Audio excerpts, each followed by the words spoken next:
Hello, my friends. Welcome to another episode of Trending. Today is Thursday, October 27th. It's about 9:30, and we're going to take a look at some of the top stories today with a faith perspective with my friend Joe. Hey, Joe. How you doing today? I'm all right, Matt. How are you, man? Doing good. Man, your facial hair, it's like coming in. Well, I don't know if I have the spiritual gift. Like there were guys in high school that could have a beard by the time they were seniors. Definitely wasn't me. So yeah, like I've got to like grow it out for, I don't know. We may have mentioned it, but I'm gonna run as Ted Lasso at the St. Jude marathon, half marathon in Memphis on December the 3rd. So if I'm gonna have that iconic stash, I gotta get started early. Like can't procrastinate on facial hair. Nice. Love it, man. It's coming in real nice. I like it. Well, oh, thanks. Thanks. We'll see how it goes. All right. So, Joe, we typically take the top stories, try to throw in our faith perspective where we can. Today's kind of a weird day where there's kind of just a lot of kind of mismatched stuff again today, but I want to spend most of our time talking about just one kind of weird story, but I think we can kind of rope in a faith kind of culture angle. So, I mean, there's things like the Lakers are horrible. NBA's back and Lakers are 0-4. They're like really, really bad. Wakanda Forever, the new Black Panther movie is coming out soon. So that's kind of at the top of the list here. There's a weird thing with Jerry Lee Lewis. Have you seen this going I around? haven't. No. Jerry Lee Lewis, the rock star, there's one of these weird internet things where someone started a rumor that he died. So he started trending and all this stuff, but he's alive and well, doing fine. It was just a weird internet hoax. So if you're seeing that, don't worry. Jerry Lee Lewis is still alive and kicking, doing fine. So, but one of the stories that keeps popping up on all the kind of sources I check is there's buzz around Matthew Perry. So Matthew Perry, who famously played Chandler on Friends, he's been in all kinds of things, but he really was just iconic for being Chandler on Friends. He's got a new book, kind of like a memoir, autobiography type book coming out here soon. He's been really open. He's had struggles with drugs and various kind of ailments over the years. He's kind of struggled in recent years, especially. He's got this memoir where it's kind of one of these tell-all kind of things. And Okay. we've talked about a few. There's been a lot of these lately. There's been a lot of these like celebrity books that come out and they drop some kind of bombshell that's kind of buzzy for a little while. So the quote that people are talking about today is he pulled out. I guess he was really good friends. Let me make sure I get all the details right here. He was really good friends with River Phoenix, the actor, and Heath Ledger, apparently. So I guess it's a full book, and the one line that everybody's pulling out, he says something like, "How come we have to lose the really treasured artists like River Phoenix and Heath Ledger, who both passed away early on in life?" And I think he threw Chris Farley in there also. But then the line that people are talking about is, and then there are people like Keanu Reeves still walking around on Earth. So he kind of makes this jab at Keanu, right? And so he says these guys were awesome and they died too soon. Keanu's still around. How come we're still stuck with Reeves, but these guys are gone? So that's kind of the thing that's people are picking up on, and they're giving him a lot of garbage for kind of throwing shade at Reeves. So anyway, what I want to hear you talk about, Joe. So first of all, it's a publicity stunt. They want people to buy the book. Right. Sure, there's a lot of good things in there, but they want to get people talking about the book. So this is the line that people are talking about. But it's also human nature, Joe, unfortunately for us, to do things like this to kind of make ourselves feel better, right? I think unfortunately, we do this to varying degrees. We kind of nitpick at other people's faults to kind of make ourselves feel better, right? And I think that's part of human nature. I just want to hear you talk about that, Joe. Like, why do you think we have that tendency? How can we not do that? What does that say about our, psychology, or even like our faith? Like, we shouldn't be doing that, clearly.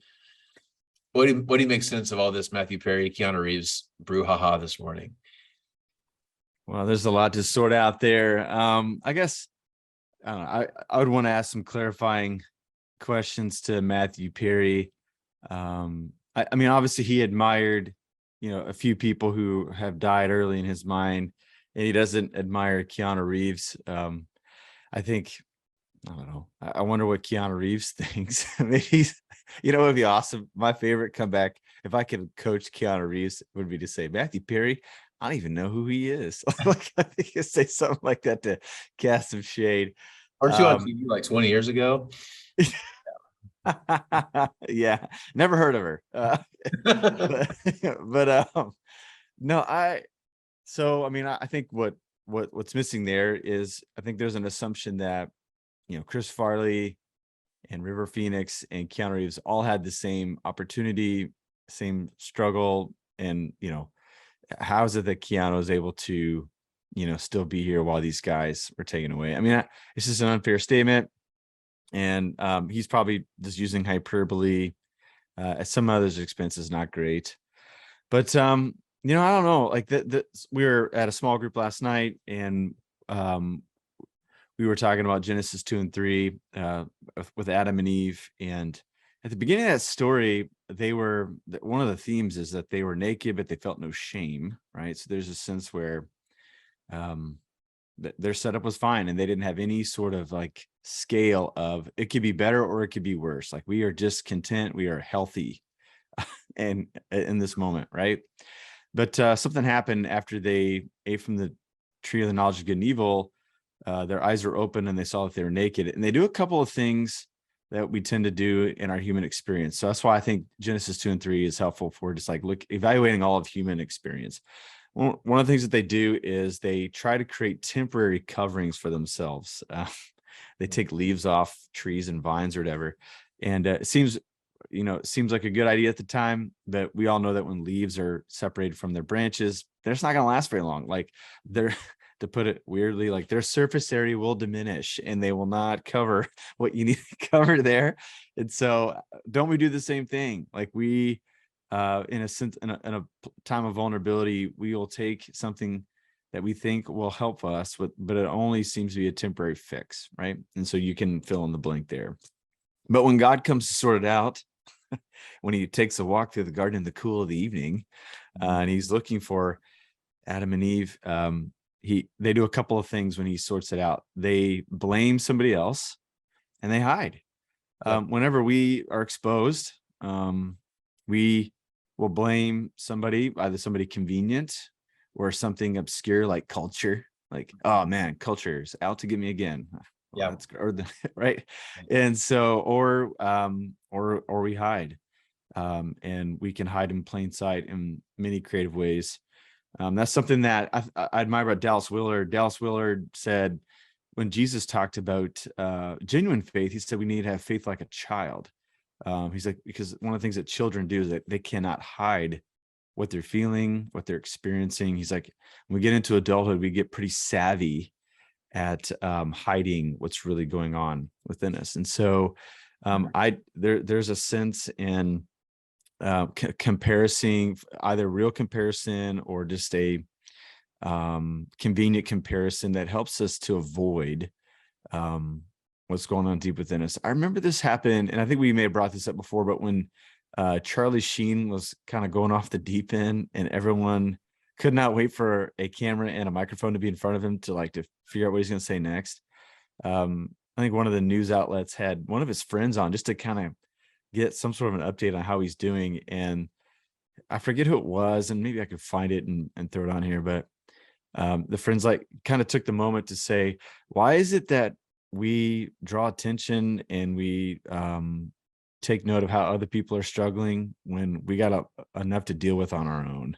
Yeah. Why do we get some false comfort in doing this exercise? And so I think that that's something that's evergreen in the human experience. Now, when it comes to the Bible, you see this in maybe a different way in a book like Habakkuk. We go from Matthew Perry to Habakkuk. All right, here we go. Oh, sheet in the middle. That's impressive. That's right. But Habakkuk is he's lamenting about the struggle of Israel, and he wants to ask God about it. And we see in the opening statements of Habakkuk 1, where Habakkuk's like, why is it that like the neighboring nations who aren't in your covenant, like why are they thriving? And we are people, why are we struggling? Like, why is this the case? And I'm not quite sure if Habakkuk gets his answer. And that seems to be something that happens again and again when characters in the Bible ask God, why aren't things adding up in life? It seems like the algebra should be, if I do the right thing, I'll be blessed always. If I do the wrong thing, I should be cursed or judged always, but it doesn't seem to always follow that. Yeah. And so how do we fix that math in order for it to work? And every time God has a chance to make that plain, it stays in a kind of a shroud of mystery.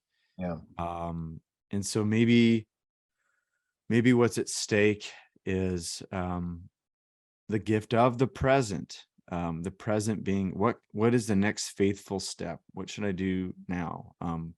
And I need to factor in not what other people have done or the performance of others in that regard, but with the balance of my life, the gifts that I have, the mistakes that I've made, and hopefully I've repented of and changed and try to work on what is the next faithful step. That seems to be at the heart of Christian discipleship. So, and we see this, sorry, I just, something else came to mind, but you see this at the end of John's gospel. John's got a couple of endings. It's kind of like a DVD, like there's like the alternate ending, like all these like addendums on the end of John's gospel. But as Jesus is sifting Peter's most recent experience, and Peter tries to deflect by saying, what about that disciple over there?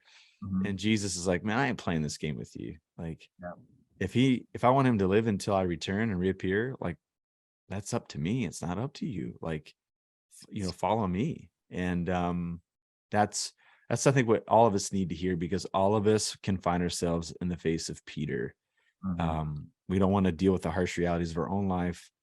Therefore, we try to pick somebody next to us to take the attention off us. And what Jesus does in a very calm way is to say, no, I'm on a project with you. Like, this is you and me, that's the topic at hand here. Yeah. And so anyways, stop me before I continue to go on here. No, it's good. You're pulling out a lot of good things. And I'll just kind of toss one thing to throw in there, and you can comment if you want. We'll start to wrap up here. But with the little comparison thing, something that there's a podcast I listened to where they've been talking about this recently. I think we have this false sense of a zero-sum game a lot of the time. So like in order for me to get the clout that I want, I need to knock someone else down, because there's only 100 culture points. So if Keanu Reeves has 10 and I have 4, I better knock him down so I can get some of his. Or if Keanu's taken some of Heath Ledger's, then I need to knock him down so Heath Ledger can get what he deserves. And I think we do that all the time, right? Like this person in my life looks like they've got it more together than I do, so I need to knock them down so that I can get one of those. And that's just not how life works, right? Like this isn't, by subtracting one by someone else doesn't mean that you get to add one, and there's not a limited number of points. Like that's not how life works, right? So I think we're tempted to do that because it feels like that math adds up somehow, but that's just not how life works, right? So I think that's a good reminder for all of us too. Like you look like a jerk when you knock someone else down to make you feel better. That's not how life works. And we always come back to this, Joe, but it's just kindness, right? Just be kind, be a good person. And like, that's how you get points. It's not by knocking other people down. It's just by living a good life yourself. And that will actually end up, it's the last shall be first, sit at the other end of the table, right? Like that's what this whole thing's all about. So that's what I was thinking this morning. Yeah. And so like that idea reminds me of when Elijah's very afraid for his life towards the end of his prophetic campaign.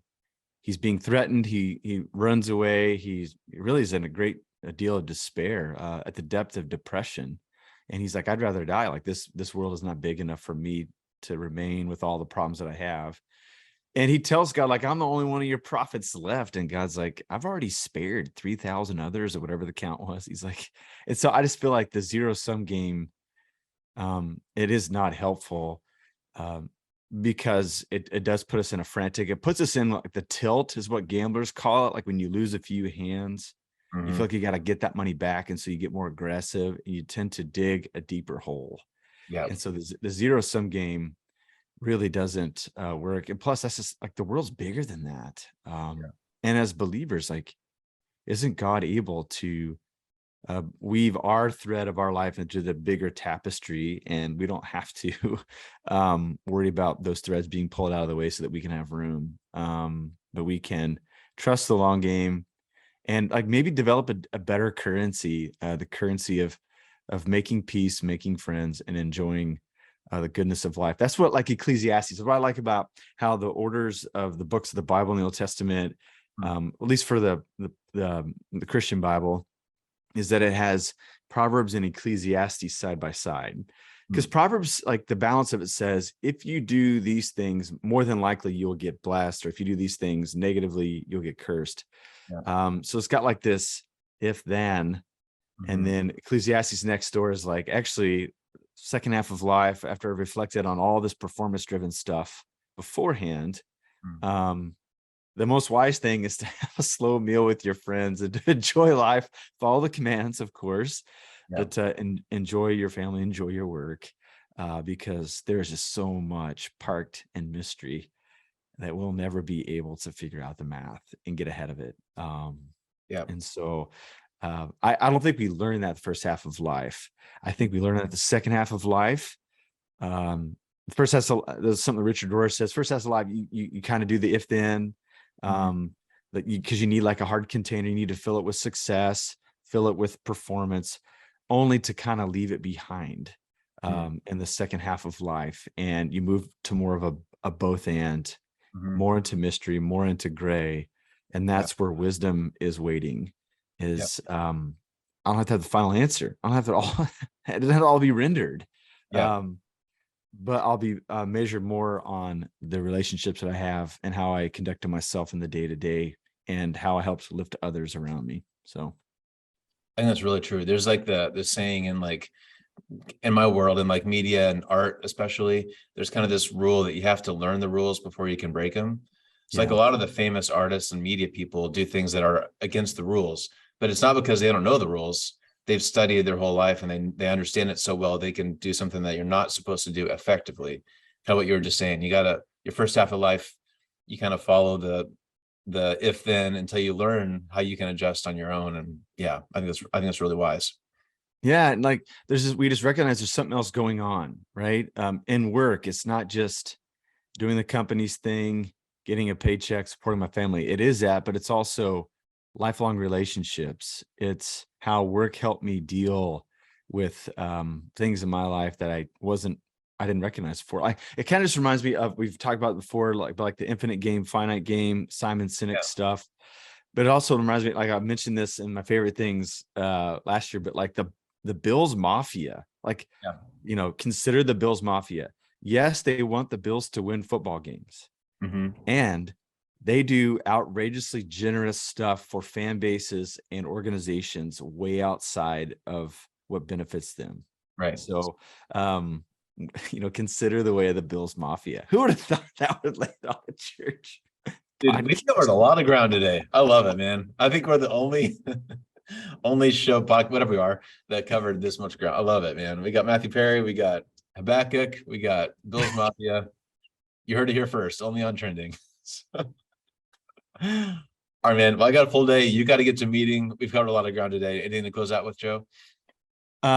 Just reminding people this Sunday, Big Church Sunday, we got a couple of cool things planned. So not only is it a neat time for worship together, but we also got a couple of neat things to do as a church family. Don't want to spill all the beans. It might come out in the weekly email just to get people informed, but really cool things happening this weekend. Hope to see you there. And just to kind of remind people, like this Stress Plus series that we are going through in our teaching series, it's really been really meeting people where they are. And so if go back, listen to the ones beforehand, because it might be helpful to you or someone you know. But this weekend, the topic of anxiety, something that seems to be something that everyone's in a wrestling match with. And so praying for Pastor Brent as he shares that we'd have wisdom to help us in the midst of our anxious times too. So, And if you can, I encourage you to come on time, because there's a video right at the start that I think you're going to enjoy. So make sure you're on time on Sunday. If whether you're in person or online, be there on time. We're going to start off with a fun video. So nice. Interest peaked. Yes. There you go. All right, guys. Well, thanks so much for watching. Thanks for being here today. Hope to see you Sunday and next week. Have a great week. We'll see you next time. See you next time.